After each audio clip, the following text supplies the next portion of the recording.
So I don't know if you've heard about this group. It's called Third Way. Third Way. They're supposed to be like nonpartisan solutions. Just nuts and bolts, logical thinking about how to fix our nation's problems. They're trying to pretend they're above politics. The Third Way, right? That's the Third Way. So the Third Way. So they're just a bunch of centrists, right? They're a bunch of corporatist centrists, Republicans and Democrats in the Third Way, but they try to pretend that they're above politics. And no, you and I both know they're not above politics. In fact, their politics are just kind of, disgusting to most progressives. They tweet out this article. It says, "It's the economy, Democrats, but inequality is not the issue." And there it is. There's from the New York Times. It's the economy, Democrats, but inequality is not the issue. And here's a little bit from inside that. Income inequality is severe, John Cowan, president of the centrist Democratic research group Third Way, told the Assembly Politicos, quote, "And parts of the economic system are unfair. But these are not the central problems vexing most Americans." What? There's nothing more vexing than money problems. That's the core root of all problems. But these are not the central problems vexing most Americans. Many of the solutions proposed to meet them are not responsive to the aspirations, needs, and values of those Americans. So that's just more corporate garbage. Don't listen to them. They're trying as hard as they can there's nothing wrong with the economy. That's their message. There's nothing wrong. Everything's good. Income inequality is severe, but that's not the central problems vexing most Americans. How could that not be the most vexing problem? Income inequality is severe. Oh, sure. Is that a problem? Nah. But they're saying it's the economy. So what are they saying is the biggest issue? Can I guess? They need hunger. Well, I'll tell you in a second what they say to stress, but just look at the headline is "It's the economy, Democrats, but inequality is not the issue." They say this month a clutch of Democratic governors, members of Congress, and city mayors gathered with the Democratic fundraisers, strategists, and other champions of liberal causes in the secluded patrician resort in the Rockies to hear that all this attention to income inequality could actually hurt them. Hold on, wait a minute. You guys got together in Aspen, Colorado, a super rich ski resort town, to tell me income inequality isn't the problem? Do you fucking hear yourselves? Did you hear what he just said? They got together in this secluded patrician resort in the Rockies in Aspen, Colorado, to tell everybody that income inequality isn't a problem.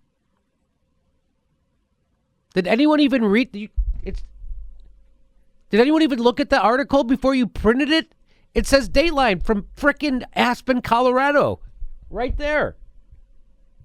The first sentence is income inequality, the defining challenge of our time. From Aspen, Colorado. Why don't you just write the article from Beverly Hills? Dateline, Beverly Hills. Income inequality is not a problem. See in Brentwood. What the F?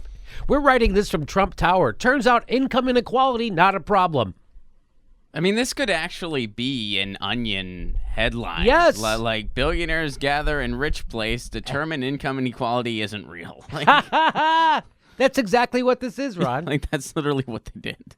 Millionaires gather in rich place, determine income inequality, not a problem. So this goes more to this article a little bit more. The focus on inequality misses the mark on more than substance.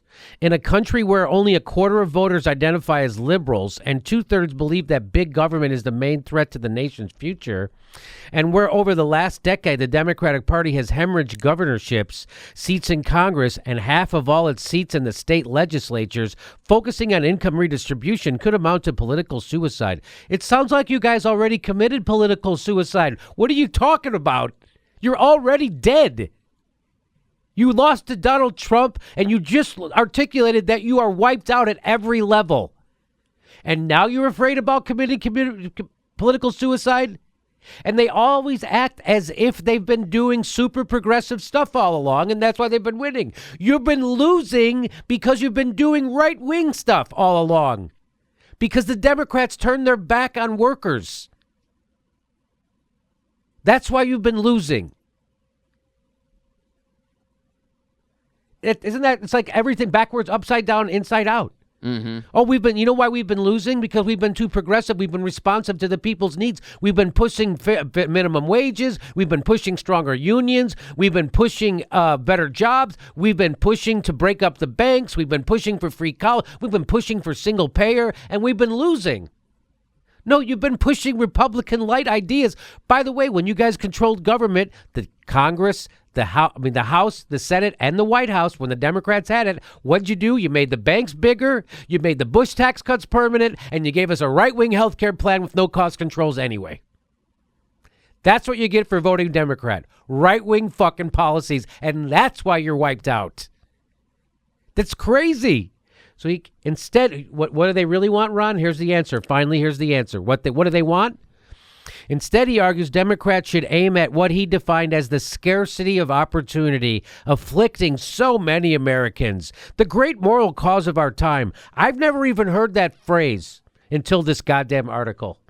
But it's the great moral cause of our time. As if people, if you go to you go to Flint, Michigan, you ask somebody it's the scarcity of opportunity that's bothering me. If you talk to the Waffle House cook in West Virginia, he's going to say, you know what really bothers me? Not income inequality. It's the scarcity of opportunity. This is the way jagoff millionaires talk when they get together with each other to try to figure out how to keep doing exactly what they've been doing and ignore progressives. That's what this is. This is your third way. So this is the third. By the way, they were chosen as the think tank of the year back in 2012. Think tank of the year. Don't quote me on that year. So, and who are the third way people? Well, this is from The Nation. Third way, majority of our financial support from Wall Street and business executive. Third way concedes most of its money comes from Wall Street executives. That's an article of The Nation by Lee Fang. Or Fong. We're supposed to say Fong, right? Yeah. And that's from December 11th, 2013.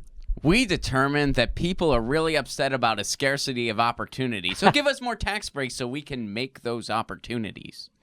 So here's Adam Green. He's with the Progressive Campaign Change Committee, PCCC. So he interviewed the third way guy talking about where they get their money from. This is pretty hilarious. If you included the financial industry sector people as individuals on your board, what percent would be Wall Street money? Here's the thing about defining Wall Street now. As we've said, our major donors on our website, many of them are in the finance sector. They write us personal checks. This is not from their institutions. Many of them are retired or have left their institutions. In fact, most of them. So that is the majority of our financial support. So the majority of their financial support comes from individual donations from people from Wall Street. You know how those people from Wall Street are always interested in good policies that help the workers. You know how they really want to help out the middle class struggling. You know how Wall Street, they're not a bunch of psychopathic predatory capitalists that are willing to flush this country down the toilet so they can have a couple of $1 billion in their pockets, which they already did. So that's who these people are. That's who's telling you income inequality is. Well, he's got a little bit more to say. Our board of trustees. And is there a ballpark? What percent? I'm not going to get into that.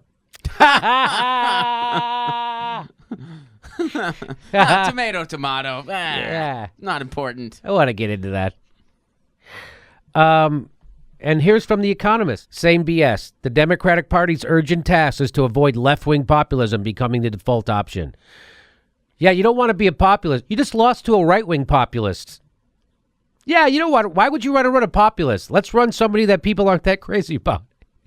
What the F? That's just... Yeah. So that's who these people are. That's so the Wall Street corporatists, the establishment, the plutocrats, the rich people who run everything. They want you to think that you can't have it. What are you crazy? You can't. How are you going to pay for that? That's all that again.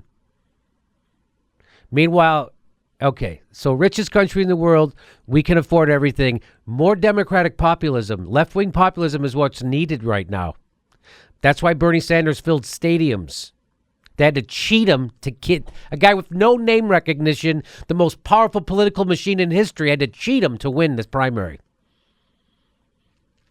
So that's who these people are. That's who these people are writing these articles. That's all correct. Literally from Dateline, Aspen, Colorado, income inequality. What the F?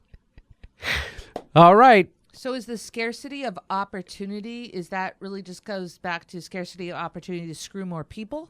It sounds like it's stuff. The scarcity of opportunity. That's the great moral. You're just making stuff up. So don't buy this stuff. Don't buy this stuff. And don't vote for corporate Democrats.